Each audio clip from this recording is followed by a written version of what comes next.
이제 하나님께서 우리에게 주실 생명의 말씀은 골로새서 2장 14절 15절.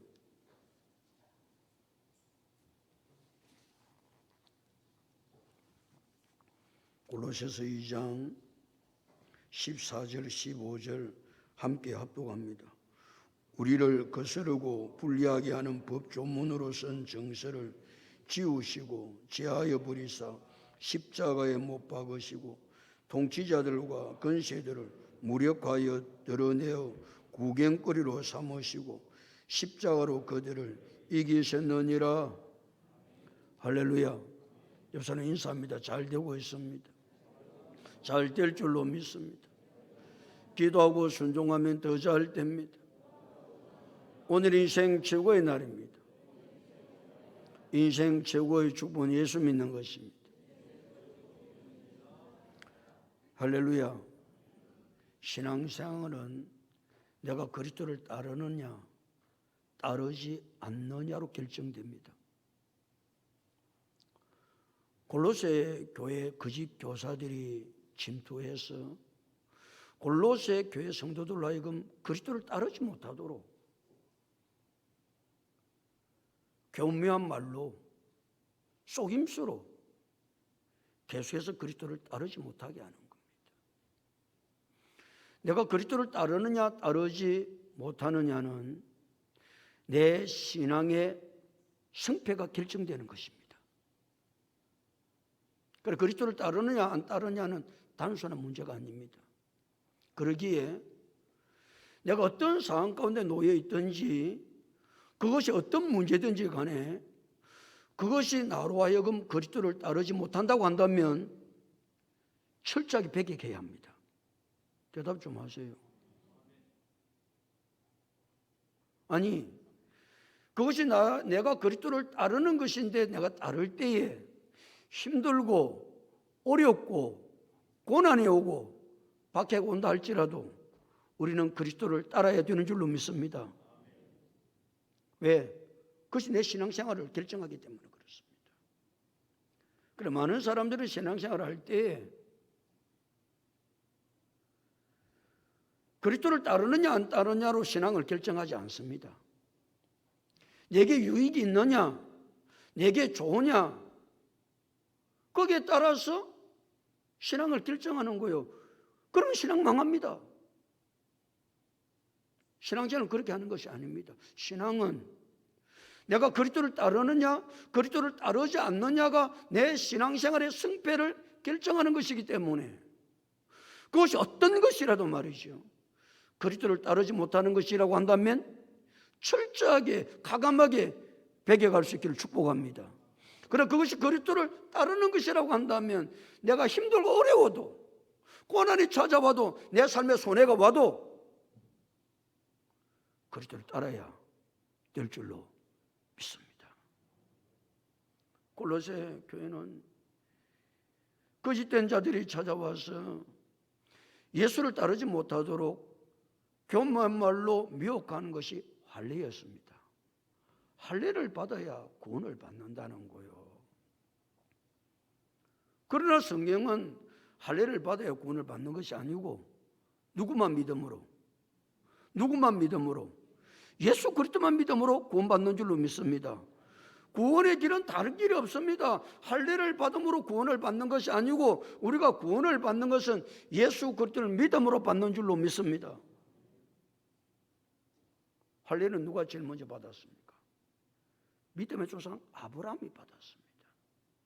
믿음의 조상 아브라함이 할례를 받으니까 이 거짓된 교사들은 봐봐라, 믿음의 조상 아브라함이 할례를 받았기 때문에 너희도 할례를 받아야 구원을 받는다고 자꾸 거짓된 것으로 미혹을 하는 것입니다. 그런데 믿음의 조상 아브라함이 할례를 왜 받습니까? 믿음의 조상 아브라함이 할례를 받은 것은 아브라함이 여호와를 믿으니 여호와께서 이를 그의 의로 여기심으로 어렵다함을 받은 표로 할례를 행하게 했던 것입니다. 할례를 받음으로 구원을 받는 것이 아니고 하나님을 믿음으로 어렵다함을 받은 아브라함에게 어렵다함을 받았다는 표로 할례를 행하게 했던 것입니다. 그러니까 할례를 행함으로 구원을 받는 것이 아니고 예수 그리스도를 믿음으로만 구원을 받는 줄로 믿습니다. 그러니까 사도 바울은 이제 골로새 교회에 거짓 교사들이 찾아와 가지고 할례를 받아야 구원을 받는다고 하니까 사도 바울은 이렇게 말합니다. 우리 예수 그리스도를 믿을 때 손으로 하지 아니한 할례를 이미 받았다. 할례는 죄를 잘라내었다, 죄를 벗어버렸다라는 표로 할례를 행하는 것인데, 우리가 예수 그리스도를 믿는 순간 우리의 모든 죄는 단번에 완전히 영원히 벗어버리게 된 줄로 믿습니다. 그리고 우리가 예수를 믿는 순간요, 할례를 받아야 되고 안 받아야 되고 그게 문제가 아니고, 예수를 믿는 순간 사람의 손으로 하지 아니한 할례는 우리가 뭐했다? 받았다. 그러니까 우리 보고 할례를 받아라 말아야 할 이유가 하나도 없다. 바울이 그렇게 가르쳐 준 것이죠. 구약의 할례나 신약의 세례는 같은 의미로 쓰여집니다. 여러분, 우리가 신약 시대에 말이죠, 누가 세례를 받아야 구원을 받는다고 말하면 그것이 거짓된 것입니까? 그게 진리입니까? 거짓된 것입니다. 세례를 받아야 구원을 받는 게 아닙니다. 여러분, 왜 세례를 받았죠? 누구에게 세례를 주죠? 누구에게 세례를 주냐고요? 예수 그리스도께서 십자가 위에서 내 죄를 위해서 대속제물이 믿음으로 내가 죄사함을 받았습니다. 이 신앙의 고백이 안 되면 절대로 세례를 주면 안 돼요. 두 번째, 누구에게? 그것만 가지고 되는 게 아니에요. 여러분, 세례 받은 것을 생각해 보십시오. 그냥 교회 오래 다니니까 그냥 목사님이 세례 받아라 그래서 세례 받았습니까? 그건 전부 다 가짜요. 여러분, 세례는 왜 줍니까? 예수 그리스도께서 죽은 자들 가운데서 하나님의 역사로 말미암아 죽은 자를 예수 그리스도를 살리심으로 그 부활하신 예수를 믿는 자는 나도 부활할 줄로 믿는 자들에게만 세례를 베풀어 줍니다. 이 신앙의 고백이 없는 사람은 세례를 주면 안 되는 거예요. 그러니까 세례도 내가 예수를 믿음으로 제사함 받고 내가 예수를 믿음으로 부활할 줄로 믿는 믿음의 사람에게만, 그 신앙의 고백을 하는 사람에게만 무엇을 베풀어 준다? 세례를 베풀어 주는 거예요. 우리에게는 좀 더 강하죠? 내가 세례를 베풀 때 제일 마지막에 던지는 질문이 무엇이었습니까?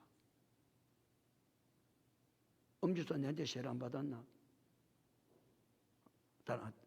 이정교에서 받아왔나? 그래요. 여러분, 제가 세례를 베풀 때 마지막에 뭐라고 그래요? 예수 믿는 것 때문에 어떤 힘들고 어려운 일이 와도, 죽는 일이 와도 예수를 믿겠느냐? 제가 이 고백을 하면 세례를 줍니다. 그냥 예수 믿는 게 그냥 단순한 문제가 아니고, 예수 믿을 때에 어떤 고난이 와도, 내 신앙생활에 죽음이 찾아와도 내가 예수를 버리지 않겠습니다. 이 신앙의 고백을 하는 자에게 세례를 줍니다. 왜요? 세례라고 하는 것은 내가 예수를 믿음으로 제사함 받고 내가 예수를 믿음으로 말미암아 죽어도 살겠다는 신앙의 고백이 있는 사람에게만 세례를 베풀어 주니까, 우리 예수를 믿다가 죽음이 내게 와도 우리는 부활할 줄을 믿으니까, 예수 믿는 것 때문에 힘들고 어려워도 내게 사망의 권세가 와도 우리는 예수를 믿는 믿음의 사람이 되어야 되는 줄로 믿습니다. 그 사람에게만 세례를 주는 거예요. 세례를 받음으로 구원을 받는 게 아닙니다. 구원은 누구를 믿음으로? 예수를 믿음으로. 그 믿음의 신앙 고백 위에 세례를 베풀어 주는 것입니다. 그러니까 우리가 말이죠, 내가 예수를 믿기 전과 예수를 믿고 난 이후의 삶이 무엇인지를 뚜렷하게 잘 알고 신앙생활을 해야 되는데, 사도 바울은 지난 시간에 우리가 예수 믿기 전에 삶이 어떤 것이냐, 범죄와 육체의 무할례로 죽었던 자들이다. 우리는 뭐 했던 자들이다? 죽었던 자들입니다. 무엇과 무엇으로? 범죄와 육체의 무할례로 죽었던 우리가, 그 예수 믿기 이전의 상태예요. 그러니까 에베소서 2장 1절은 사도 바울은 예수 믿기 전의 상태에 대해서 여러 군데 성경에 말씀하고 있지만 에베소서 2장 1절은 허물과 죄로 죽었던 너희 그랬습니다. 우리가 예수 믿기 전의 상태는 무슨 상태라고요? 허물과 죄로 죽었던 자들입니다. 그리고 우리는 아무 소망이 없는 자들이었습니다. 소망이 없는 우리들이었는데 우리가 예수를 믿음으로 말미암아 허물과 죄가 용서받고 지금 죽어도 우리는 영원히 사는 축복을 누리게 된 것이 예수 믿는 것이다. 이것이 정확하게 예수 믿는 것이 인식이 되어 있는 사람은 예수 믿는 이 축복이 얼마나 큰지를 알기에 힘들고 어려워도 고난이 찾아와도 예수를 따르는 믿음의 사람들이 되는 줄로 믿습니다. 오늘은 14절 15절 말씀인데 14절 다 같이 읽겠습니다. 시작.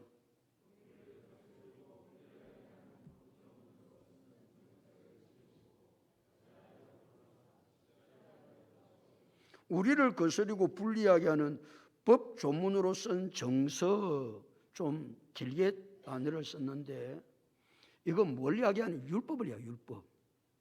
율법을 사도 바울은 풀어서 설명하기를 우리를 뭐하고 거스르고 불리하게 하는 법 조문으로 쓴 정서 그랬습니다.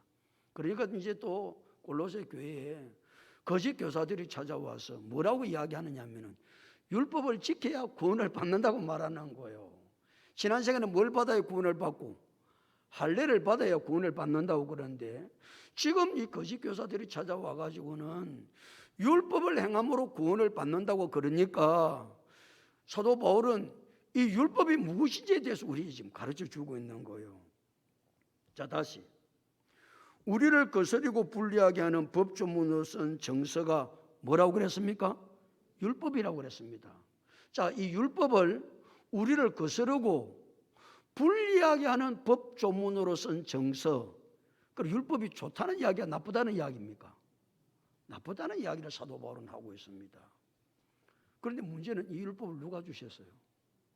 하나님이 주셨어요. 하나님이 이스라엘 백성에게 율법을 주셨어요. 이 율법은 선하고 우리의 신앙생활에 유익이 되는 것입니다. 그런데 이 율법주의자들은 율법은 우리 신앙생활에 선하고 이익되는 것이지만 이 율법주의자들이 뭐라고 가르치는지 하면은 율법을 지켜야 구원을 받는다는 거예요. 그런데 율법을 지키려고 해보니까 율법이 지켜지질 않는 거예요. 여러분 잘 지키는가 실험해 볼까요? 옆에 인간이 배기 싫어 죽겠어요. 그러니까 아이고 지금 미운 인생. 그럼 무슨 죄 짓는 것이요? 살인죄를 짓는 것입니다. 여러분 이 율법을 지킬 수 있습니까? 지킬 수 있냐고요. 율법은 그런 것이거든요. 또 옆에 가는 날씬한 아가씨를 보니까 참 잘생겼어요. 이야 참 멋있게 생겼다. 그럼 무슨 죄를 짓는 것이죠? 간음죄를 짓는 거예요. 뭐 여자들은 안 그런 줄 아나? 이야 저 남자 참 멋있네. 그러면요 간음죄를 짓는 거예요. 이걸 안 지을 수 있나요? 안 지을 수 있냐고요. 어떤 사람이 집에 가보니까 말이지 얼마나 장식물들을 예쁘게 잘했는지 몰라. 그 집엔 하나도 없어. 그래 보니까 아이고 저거 우리 집에도 가졌으면 좋겠다. 이런 마음만 가져도 무슨 죄를 짓는 것이다? 도둑놈이에요. 그리고 제가 다시 물어볼게요. 이 율법을 지킬 수 있습니까? 없습니까? 없습니다. 죄악된 인간은요. 그 어떤 인간도 이 율법을 온전하게 지킬 수가 없습니다. 그런데 율법주의자들은 날 이야기하는 거예요. 네 율법 지켰나? 율법 안 지키면 네 지옥 가? 율법을 지켜야 구원받아? 그리고 율법을 지켜야 구원받는다고 그러니까 이 율법이 우리 모두에게는 뭐가 된다? 거슬리고 불리하게 되는 법 조문으로선 정서밖에 우리에게 안 다가오는 것이다, 그 말이에요. 그러면 말이죠, 하나님 우리에게 왜 율법을 주셨어요? 하나님 우리를 죄인 만들려고 율법을 주셨겠어요? 하나님 율법을 주신 목적이 있습니다. 이 율법은요, 우리에게 유익하고 선한 것입니다. 그러나 이 율법을 지킴으로 우리가 구원받고 어렵담을 받을 수 있는 것은 아닙니다. 그러면 하나님께서 왜 이 율법을 주셨냐? 율법을 주신 목적을 로마서 3장 20절에 그러므로 율법의 행위로는 그의 앞에 어렵다함을 받을 육체가 없나니 율법은 죄를 깨달음이라. 아멘 좀 하세요. 왜 하나님 율법을 주셨다고요? 죄를 깨닫기 위해서. 그러니까 말이죠, 아니 저 사람 미워 죽겠어요. 그냥 미워 죽겠어. 저 인간 그냥 이리 생각하고 있으면 하나님께서 네가 무슨 죄를 짓느니라, 살인죄를 짓느니라. 그러니까 하나님께서 율법을 통해서 내가 누구임을 철저하게 깨닫게 하는 겁니까? 너는 죄인이야. 야 인간아, 너는 살인자야. 하나님 맨날 그러시기 위해서 율법을 주신 거예요. 자, 그러니까 말이죠, 우리 인간의 힘으로는 이 죄의 문제를 해결할 방법이 없습니다. 해결할 방법이 없으니까 인간의 이 모든 죄 문제를 해결할 수 있는 방법을 하나님께서 누구를 통해서 주십니까? 예수 그리스도를 통해서 주세요. 그래서 내가 죄인임을 깨달으면 깨달을수록 누구께로 가까이 나가게 된다? 예수 그리스도께로 가까이 나가게 되는 거예요. 그러니까요, 세상 사람들이 자기가 철저한 죄인이라고 깨달아지지 않는 사람은 절대 예수께 나오지 않습니다. 그러나 내가 같은 죄인, 살인죄를 지은 죄인, 이 도둑놈, 이 엄난한 자, 이걸 인간의 힘으로는 해결할 길이 없는 거예요. 해결할 길이 없어 내가 죄인임을 깨달으면 깨달을수록 누구께 가까이 나가게 된다? 예수 그리스도께로 나아가서 죄 문제를 해결을 받을 수밖에 없는 거예요. 그래서 하나님께서 우리에게 무엇을 주셨다? 율법을 주셨다. 아멘. 이게 이제 정리가 돼야 돼요. 그러나 율법주의자들은 끊임없이 무엇을 행함으로 어렵담을 받고 구원함을 받는다? 율법을 행함으로 어렵담을 받고 구원을 받는다는 거예요. 그런데 문제는 이 율법주의자들도 율법을 못 지켜요. 못 지키는데 자기들도 안 지키면서 자기들은 지킨 척하는 거죠. 그걸 가리켜서 우리는 뭐라고 그럽니까? 외식이라고 그럽니다. 자기는 안 하면서, 안 지키면서 지킨 척하고 사는 인생. 그래서 예수님께서 가장 나쁜 인생은 척하고 사는 인생이다.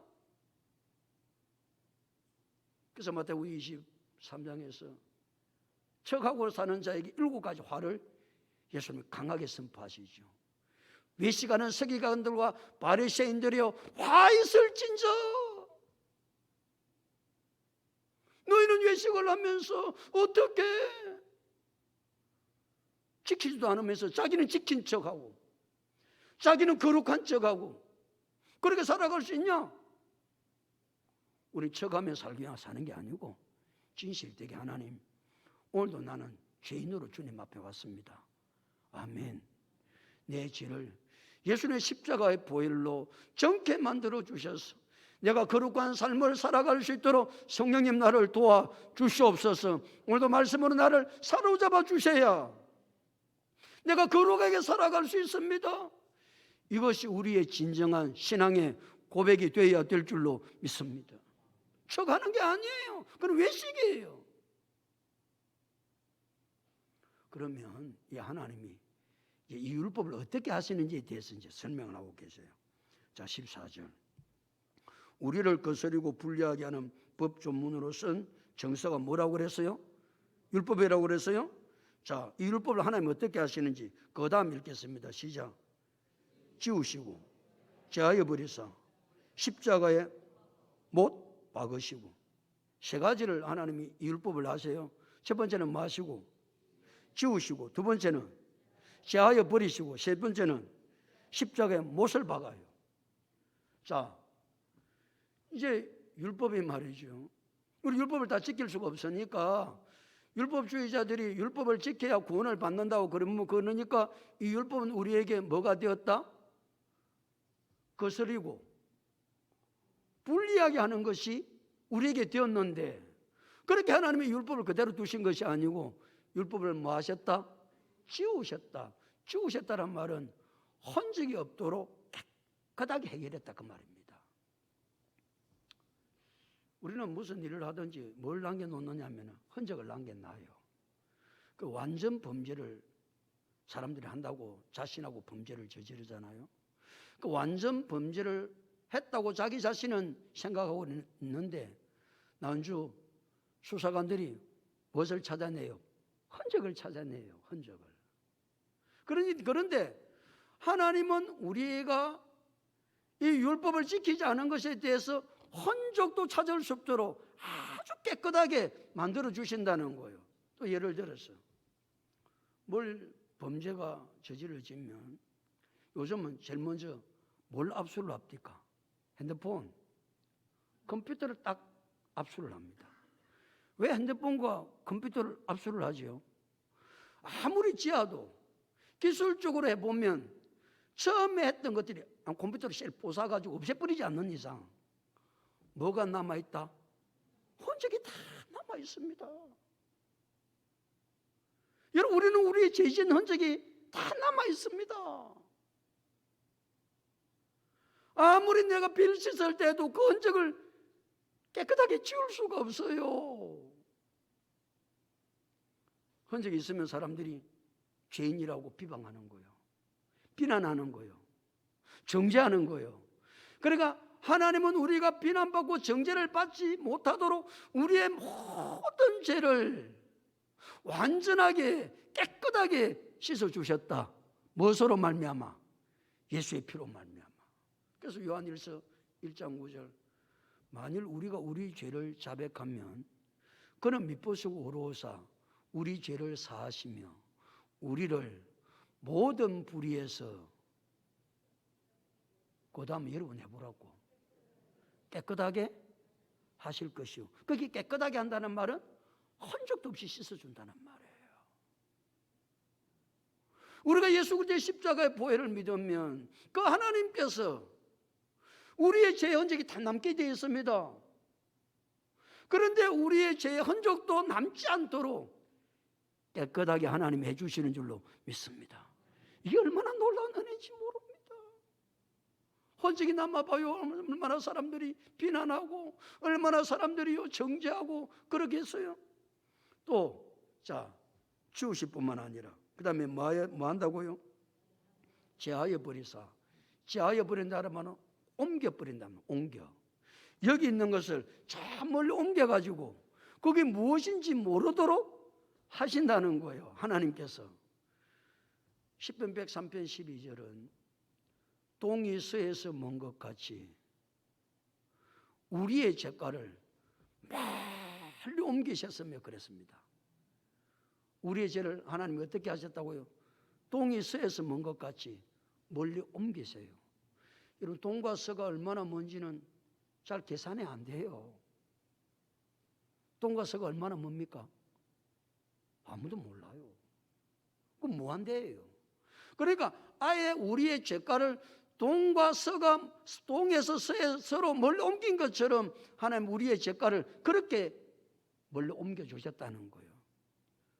좀 더 우리에게 피부에 와닿으면 이사야 53장 6절은 우리는 다 양 같아서 그릇 행하여 각기 제 길로 갔거늘 여호와께서는 우리 모두의 죄악을 뭐 했다? 그에게 담당시키셨다.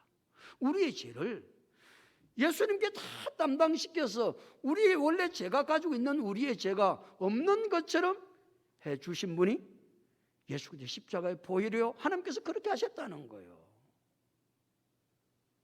율법은 늘 우리를 정죄합니다. 비난합니다. 죄인이라고 고발합니다. 그런 우리가 예수 그리스도를 믿음으로 말미암아 하나님은 그 예수 그리스도의 십자가의 피로 우리의 모든 죄를 첫 번째 어떻게 하셨다? 지우셨다. 두 번째는 뭐 하셨다? 제하셨다. 세 번째는 어떻게 하셨다? 십자가에 못 박았다. 못을 박으면요 꼼짝달싹도 모르잖아요. 못을 박았다는 말은 효력 정지를 시켰다 그 말입니다.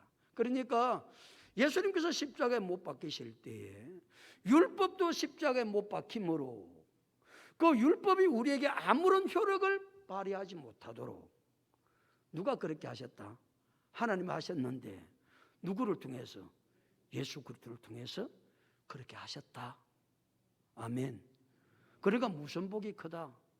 우리가 예수를 믿는다고 하는 자체가 얼마나 엄청나고 얼마나 놀라운 복을 하나님이 우리에게 주셨는지를 우리가 깨달아야 예수를 믿고 내가 죄사함 받아서 살아가는 이 축복이 얼마나 큰지를 알지요. 정리를 합니다. 율법은 우리를 뭐하는 것이었다? 거스리고 그 다음 뭐하게 하는 것이었다? 불리하게 하는 법조문의 쓴 정서였습니다. 그런데 하나님께서 예수 그리스도 통하여 그 율법을 첫 번째 뭐 하셨고? 지우셨다. 지우셨다는 말은 흔적도 없도록 깨끗하게 하셨다. 두 번째는 제하여 버리셨다. 제하여 버리셨다는 말은 이곳에서 저곳으로 먼 곳으로 옮긴 것이다. 세 번째는 뭐 하셨다? 십자가에 못 박았다. 못 박았다는 말은 효력을 정지시켰다. 무엇으로 말미암아? 예수 그리스도의 십자가의 보혈로 말미암아. 그래서 로마서 8장 1절 2절은 그러므로 이제 그리스도 예수 안에 있는 자에게는 결코 정죄함이 없나니 그리스도 예수 안에 있는 생명의 성령의 법이 죄와 사망의 법에서 너를 뭐 했습니다? 해방했습니다. 말씀하고 계신 거예요.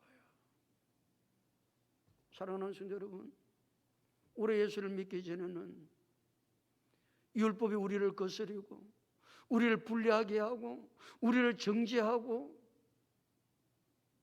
그랬던 이 율법을 우리가 예수를 믿음으로 하나님께서 이와 같은 놀라운 일들을 행하셨다는 사실을 우리가 믿을 때에 아, 예수 믿는 복이 놀라운 복인구나 깨닫게 될 줄로 믿습니다.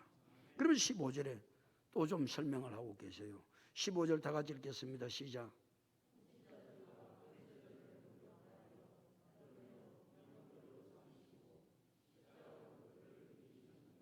통치자들과 권세들을 뭐하게 하여? 무력화하여 그랬습니다. 통치자들과 권세들은 간단하게 말하면 사탄 마귀입니다. 사탄 마귀를 뭐하게 했다? 무력화하였다. 무력화하였다는 말은 무장 해제시켰다 그 말입니다. 자, 여러분, 사탄 마귀가 하는 일이 가장 큰 권세가 무엇이지요? 죄를 짓게 만들고. 왜 사탄이 우리로 하여금 하나님의 뜻대로 살지 못하게 죄를 짓게 만들지요? 죄의 결과는 무엇이기 때문에? 사망이기 때문에. 그러니까 이 마귀가 쓰는 가장 강력한 무기는 사망입니다. 사망. 사람을 죽이는 겁니다. 그러니까 이 마귀의 사망 권세 앞에요, 사람들은 어쩔 줄 몰라서 벌벌 뜹니다. 죽는다 그러면 벌벌 뜹니다.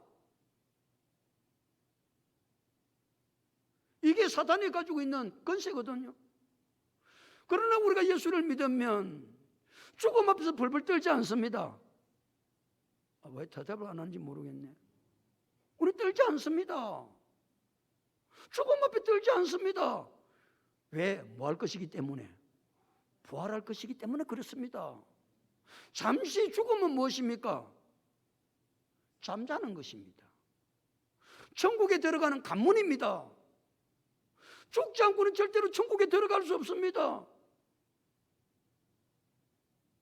그래서 예수님께서 마르다가 자기 오라비 죽었다고 난리를 지길 때 예수님이 마르다에게 뭐라고 말씀하십니까? 요한복음 11장 25절 26절 예수께서 이러시되 나는 부활이요 생명이니 나를 믿는 자는 죽어도 살겠고 물어 살아서 나를 믿는 자는 영원히 죽지 아니하리니 이것을 내가 믿느냐? 예수는 부활이요 생명입니다. 예수를 믿는 자는 죽어도 삽니다. 이 믿음이 있으니까 우리는 사탄 마귀가 가지고 있는 그 사망의 권세 앞에 떨지 않습니다. 그럼 우리는 뭐라고 그럽니까? 죽는다고 죽인다고 그러면 아니 죽이봐라. 그러잖아요. 죽이봐라. 그래서 뭐 하는 겁니까? 그래서 순교를 하는 거 아닙니까? 죽음이 두렵지 않으니까 순교를 하지 어떻게 순교를 하겠어요? 그런데 놀라운 것은 이 사망의 권세를 누가 깨뜨리셨다? 무장해제시켰다? 예수님께서 십자가 위에서 우리의 죄값을 지불하실 때에 그 마귀가 가지고 있는 사망의 권세를 다 무장해제시킨 줄로 믿습니다. 그러니까 예수 믿는 우리는 누가 못 건드리는 거예요? 마귀가 건드리지를 못해요. 무엇으로 우리를 건드리지 못한다? 사망의 권세로 우리를 건드리지 못합니다. 이것이 안 믿어지면 신앙생활 하는 것이 늘 세상 사람과 동일합니다. 죽을까 싶어서 벌벌 떨고 죽는 것이 끝인 줄 알고 그렇지 않습니다. 가장 강한 사람, 가장 능력 있는 사람은 죽음 앞에 두려워하지 않는 사람인 줄로 믿습니다. 죽음 앞에 두려워하지 아니하면요 그 사람보다 강한 사람이 세상에 어디에 있겠어요? 죽음 앞에 두려워하지 아니하고 벌벌 떨지 않는 것은 예수 그리스도의 십자가의 보혈의 능력이 사망 권세를 깨뜨리신 것을 믿기 때문에 우리는 죽음을 두려워하지 아니하고 담대하게 살게 되는 줄로 믿습니다.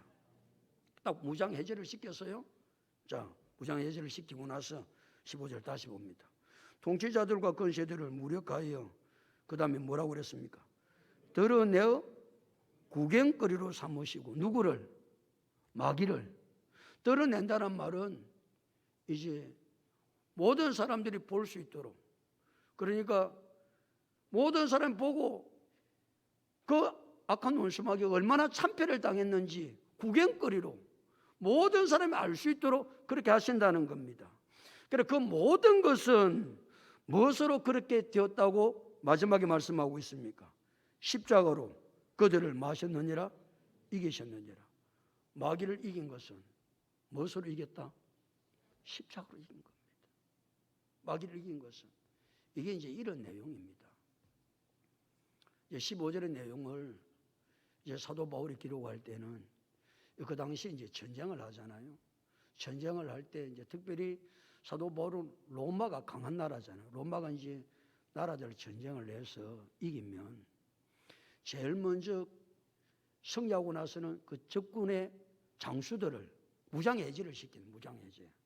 무장해제를 시키려 그들이 가지고 있는 칼, 그들이 가지고 있는 활, 그들이 입고 있는 갑옷, 그래서 전부 다 벗기는 거예요. 그래 빨간 몸이 되도록 아무것도 안 걸치도록 그렇게 하는 거예요. 그렇게 해놓고 이제 전쟁에서 승리를 하고 나면 이륜마차를 타고 이제 로마 시내로 들어오는 거예요. 로마 시내로 들어올 때에 이륜마차를 타고 로마 시내에 들어오고 군사들은 그 뒤를 따르고 그 뒤에는 누구를 끌고 가느냐 하면은 패전국들의 장수들을 쇠사슬로 묶어서 벌게 벗겨가지고 끌고 가는 거예요. 그들이 얼마나 창피스럽겠어요? 얼마나 수치스럽겠어요? 마지막에 하나님께서 이 악한 마귀 권세들을 드러내 구경거리로 삼도록 하나님께서 그렇게 마지막에 하시겠다는 거예요. 그러면서 백성들은 승리를 하고 돌아온 장군들과 군사들 향해서 막 박수를 치고 한우성을 지르는 거예요. 전쟁에서 승리했다고 승리의 개성가를 부르고. 그런데 놀라운 것은요, 이런 일이 있으면 우리도 옛날에 그렇잖아요. 어디 올림픽이나 그런 데 가가지고 금메달을 따고 돌아오면, 요즘은 그런 거 잘 안 하죠. 이제는 우리가 학교 다닐 때는 카프레이드를 많이 했어요. 그냥 탑차에 태워가지고 금메달 딴 사람 앞차에 태우고, 은메달 딴 사람 뒷차에 태우고, 동메달 딴 사람 차에 태워가지고 막 백성들이 열렬하게 환호를 합니다. 그때 백성들은 자기는 올림픽에 참석도 안 했어요. 참석도 안 했는데 국가를 대표해서 올림픽에 참가해서 메달을 딴 선수들을 보면서 저들의 기쁨이 나의 기쁨이 되는 거예요. 할렐루야. 우리는 예수님이 십자가에서 승리한 것을 내가 십자가를 진 적도 없어요.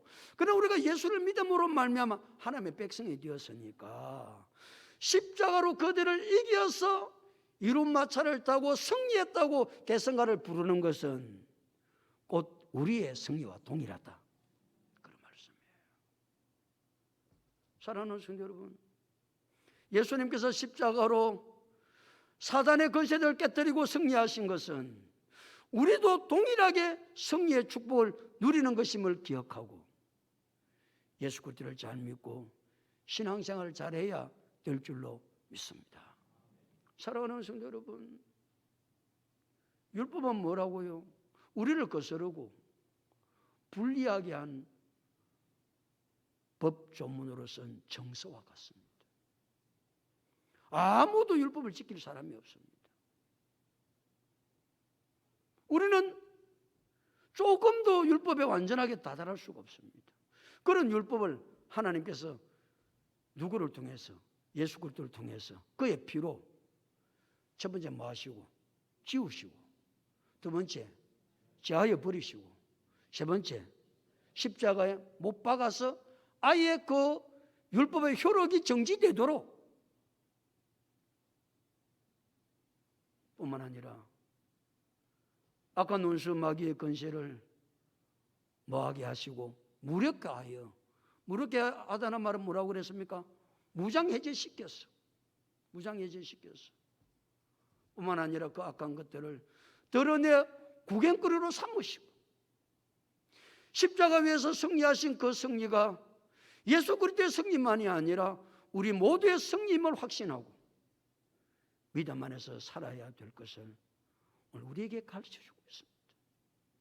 그러니까 예수님께서 십자가 위에서 그 보혈의 능력으로 악한 원수 마귀를 깨뜨리시고 승리한 것이, 내가 예수를 믿음으로 그 승리는 곧 나의 승리임을 확신하고 믿음 안에서 승리하며 주의 놀라운 뜻들을 이루어 갈 수 있는 우리 모두가 다 될 수 있기를 예수 그리스도 이름으로 축복합니다.